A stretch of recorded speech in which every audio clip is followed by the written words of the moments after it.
मम्मा मम्मा please मुझे 10 रुपए दे दे।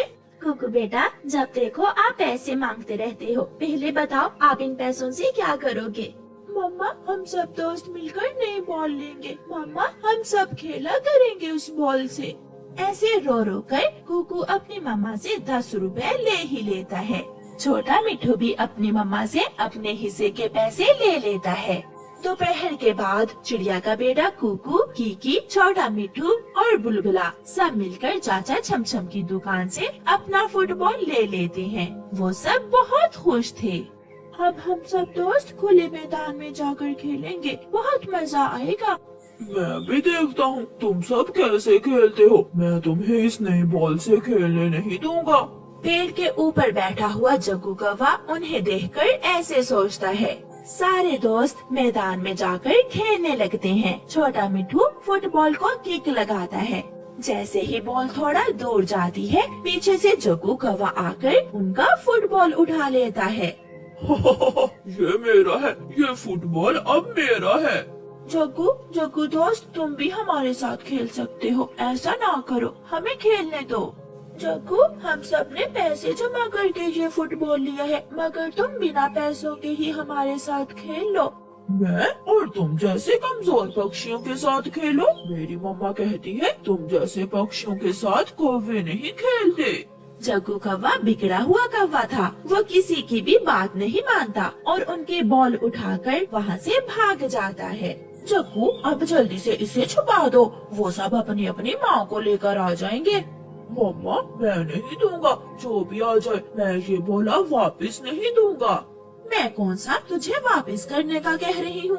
दरवाजे पर दस्तक होती है। गोरी दरवाजा खोलती है तो सामने चाचा कबूतर सब बच्चों के साथ खड़ा था। हाँ कबूतर, बताओ क्या बच्चों की बारात लेकर मेरे दरवाजे पर आ गए हो? तेरा बेटा इन बच्चों का फुटबॉल उठा लाया है। हाय मैं मर गई, इतना बड़ा झूठ। जग्गू जग्गू बेटा बाहर आओ। जग्गू भी बाहर आ जाता है। हाँ मम्मा क्या बात है, मुझे सोने भी नहीं देता कोई। देखा देखा मेरा जग्गू तो सुबह से घर में सोया हुआ है। छोटा छोटा आंटी, जग्गू झूठ बोल रहा है, आप किसी से भी पूछ ले, जग्गू ही हमारा फुटबॉल उठाकर घर लेकर आया है। चुप चुप कर जा। और चिड़िया के छोटे बच्चे, एक थप्पड़ लगाऊंगी तुम्हारे। चल भाग यहाँ से। गंदी आंखों वाले कबूतर, क्या तू मेरे जग्गू के पीछे पड़ा हुआ है? बिगाड़ लो इसे, किसी दिन बहुत बड़ा नुकसान उठाना पड़ेगा तुझे। वो सब वहाँ से चले जाते हैं। जग्गू बेटा अब दूसरे जंगल जाकर खेलना इस बॉल से तुम। हाँ मम्मा मैं कल नानों वाले जंगल जाकर खेलूंगा। कुकू बेटा क्या हुआ, तुम्हारा चेहरा क्यों उतरा उतरा हुआ है? मम्मा मम्मा वो गंदा जग्गू हमारा फुटबॉल उठाकर भाग गया है। तो घर जाना था उसकी माँ को बताने। हम सब कबूतर चाचा को लेकर गए थे, मगर उसने हमारी बॉल वापस नहीं की। दूसरे दिन जग्गू कौवा वो फुटबॉल लेकर अपनी नानों के जंगल चला जाता है। वो वहाँ जाकर फुटबॉल से खेलने लगता है। वो कभी फुटबॉल को इधर मारता तो कभी उधर मारता। पेड़ पर बैठा हुआ चील का बेटा फुटबॉल देखकर खुश हो जाता है। ये फुटबॉल मेरे पास होना चाहिए, मैं इस छोटे कौवे से ये फुटबॉल छीन लेता हूँ। ऐसा सोचकर चीलू, चील का बेटा, जग्गू कौवे से जाकर फुटबॉल छीन लेता है। ये मुझे दो। नहीं ये फुटबॉल मेरा है। दोनों की आपस में लड़ाई होती है। जग्गू पास पड़ा हुआ एक पत्थर उठाकर चीलू को दे मारता है। चीलू के सर से खून बहने लगता है। तुमने मुझे मारा, मैं अभी जाकर अपनी मम्मा को बताता हूँ। रोता हुआ चीलू अपने घर जाता है। चीलू बेटा तुम्हारे तो सर से खून बह रहा है, किसी ने मारा है क्या? मम्मा उस छोटे कौवे ने मेरे सर पर पत्थर मारा है। कहाँ है वो कमबख्त, कहाँ है? मैं छोड़ूंगी नहीं उसे। गुस्से में चील अपने घर से उड़ती है और जाकर जग्गू कौवे को पकड़ लेती है। तेरी इतनी हिम्मत कि तू मेरे बेटे को मारे? चील जग्गू कौवे को मारना शुरू कर देती है और मार कर जग्गू का पंख तोड़ देती है। मम्मा मेरा पंख टूट गया है। अब मरेगा तू, यहाँ ही मरेगा। चील चली जाती है। कुकू और छोटा मिठू उड़ते उड़ते उस दिशा में आ जाते हैं। जग्गू कौवे को गिरा हुआ देखकर दोनों दोस्त वहाँ आते हैं। जग्गू जग्गू क्या हुआ, तुम्हारे पंख पर चोट कैसे लगी है? मुझे चील ने मारा है। कुकू जाकर मेरी मम्मा को बता दो, मेरे पंख में बहुत दर्द हो रहा है। फिर कुकू और छोटा मिठू जल्दी से गोरी कौवे के पास जाते हैं। आंटी आंटी, जग्गू को चील ने मारा है, वो वहाँ बेरी के पेड़ के पास गिरा हुआ है। हाय मैं मर गई, मेरा जग्गू। कुकू कुकू बेटा, जिंदा तो है मेरा जग्गू। आंटी आप जल्दी जाएं। गोरी कौवी जल्दी से उड़ती है और जग्गू को उठाकर अपने घर ले आती है। मम्मा, मैं समझा था कि जैसे कुकू की मम्मा हमसे डरती है, ऐसे चीलू की मम्मा भी हमसे डर जाएगी। जग्गू बेटा, वो तो अच्छा हुआ जो कुकू और मिठू ने आकर मुझे बता दिया, वरना आज ना जाने क्या हो जाता। ऐसे जग्गू कौवे को सबक मिलता है और फिर वो दोबारा किसी भी पक्षी के साथ लड़ाई नहीं करता। प्यारे दोस्तों, इस कहानी को लाइक, अपने दोस्तों के साथ शेयर और चैनल को सब्सक्राइब करना बिल्कुल मत भूलना। आपका धन्यवाद। आज पूनम की रात आने वाली थी। सभी छोटे पक्षी आज रात अपने मम्मा पापा को सरप्राइज देना चाहते थे। वो सब नदी के पास इकट्ठे होते हैं। दोस्तों, आज पूनम की रात है। आज हम कुछ ऐसा खास बनाएंगे कि मम्मा पापा खुश हो जाएं। हम चावल बना सकते हैं या फिर खिचड़ी। हम खिचड़ी बनाएंगे। मैं लाऊंगा मीठे मीठे अमरूद। और मैं लाऊंगा चावल का दाना। और मैं खिचड़ी बनाऊंगी। मैं दाल का दाना लाऊंगा। और ऐसे हम सब मिलकर बनाएंगे अपने मम्मा और पापा के लिए खिचड़ी। ऐसे वो सब अपने अपने काम पर निकल जाते हैं। गुड़िया सीधी अपनी नानो के घर जाती है, जो जंगल की दूसरी ओर रहती थी। नानो नानो, खिचड़ी कैसे बनाते हैं? गुड़िया बेटी, आप खिचड़ी बनाओगी क्या? हाँ नानो, हम सब दोस्त मिलकर आज पूनम की रात को अपने अपने मम्मा और पापा को सरप्राइज देंगे। फिर गुड़िया की नानो गुड़िया को खिचड़ी की रेसिपी बताती है।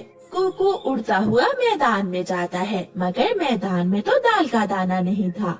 यहाँ तो दाल का दाना नहीं है। मैं मम्मा से पूछता हूँ कि दाल का दाना कहाँ से मिलेगा। कुकू अपनी मम्मा के पास जाता है।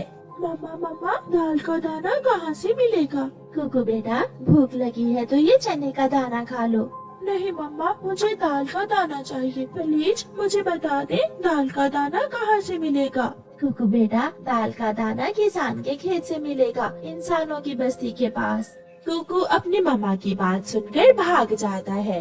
किसान ने अपनी फसल काट ली थी और कुकू को खेत में ढेर सारे दाल के दाने मिल जाते हैं। कुकू दाल के दाने एक थैली में डालता है। जग्गू कौवा भी उड़ता हुआ कबूतर चाचा की दुकान पर जाता है। चाचा कबूतर, मुझे चावल का दाना दे दे।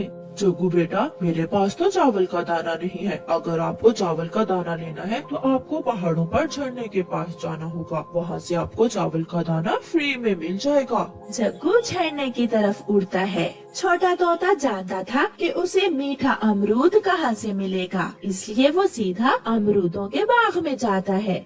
ये अमरूद तो कच्चा है, मुझे खिचड़ी के लिए पका हुआ अमरूद ढूंढना होगा। छोटा मिट्ठू एक पेड़ से दूसरे तक जाता है और फिर उसे एक पका हुआ अमरूद मिल जाता है। छोटा बुलबुला नमक लेने नमक के पहाड़ पर जाता है। वहाँ उसे नमक बहुत आसानी से मिल जाता है। और कबूतर का बेटा कीकी शक्कर लेने चाचा छमछम के पास जाता है। अंकल, मुझे थोड़ी शक्कर दे।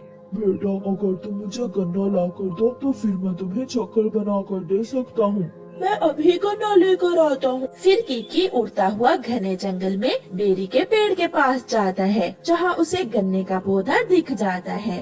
थोड़ी ही देर में सारा काम हो जाता है। दोस्तों, क्या सारी चीजें इकट्ठी हो गई है? सब तैयारी मुकम्मल है। गुड़िया, अब देखते हैं तुम खिचड़ी कैसी बनाती हो। फिर गुड़िया खिचड़ी बनाना शुरू करती है। मैं खिचड़ी बनाती हूँ और आप जाकर नदी से पानी ले आए और आप सब अपने अपने मम्मा पापा को भी बुला लाए। कुकू भाई, आप भी मम्मा को बुला लाए। फिर वो सब चले जाते हैं। मम्मा मम्मा, मेरे साथ आए, मेरे साथ नदी के पास आए। कुकू बेटा, अभी तो मुझे दाना भी खाना है। नहीं, आज आपके लिए एक सरप्राइज है। आज आप दाना नहीं खाएंगी। मम्मा पापा, क्या आपने अभी तक दाना तो नहीं खाया? नहीं जग्गू बेटा, क्या तुम हमें पूनम की रात में सरप्राइज देने वाले हो? हाँ मम्मा पापा, चले आप मेरे साथ नदी पर चले। गोरी कव्वी को तो दूर से ही खिचड़ी की खुशबू आती है। कालू जल्दी चलो, लगता है बच्चों ने आज हमारे लिए कुछ स्पेशल बनाया है। सब पहुंच जाते हैं। सब अपने अपने मम्मा पापा को लेकर पहुंच जाते हैं। गुड़िया बेटी, तू बड़ी सियानी बनी बैठी है। ये खिचड़ी बनाना तूने कब से सीख ली? आज मैं अपनी नानों से सीख कर आई हूँ खिचड़ी बनाना। गुड़िया की बात सुनकर सारे बड़े पक्षी हंसने लगते हैं। फिर गुड़िया सबको खिचड़ी प्लेटों में डाल कर देती है। आसमान पर चांद पूरी तरह रोशन था और सारे पक्षी अपने अपने बच्चों के साथ खिचड़ी खा रहे थे। ये समय उनके लिए यादगार था, क्योंकि आज तो बच्चों ने अपने मामा पापा को बड़ा सरप्राइज दिया था। फिर वह सब मजे मजे से फलों वाली खिचड़ी खाकर खुशी खुशी अपने अपने घर चले जाते हैं। प्यारे दोस्तों, इस कहानी को लाइक, अपने दोस्तों के साथ शेयर और चैनल को सब्सक्राइब करना बिल्कुल मत भूलना। आपका धन्यवाद।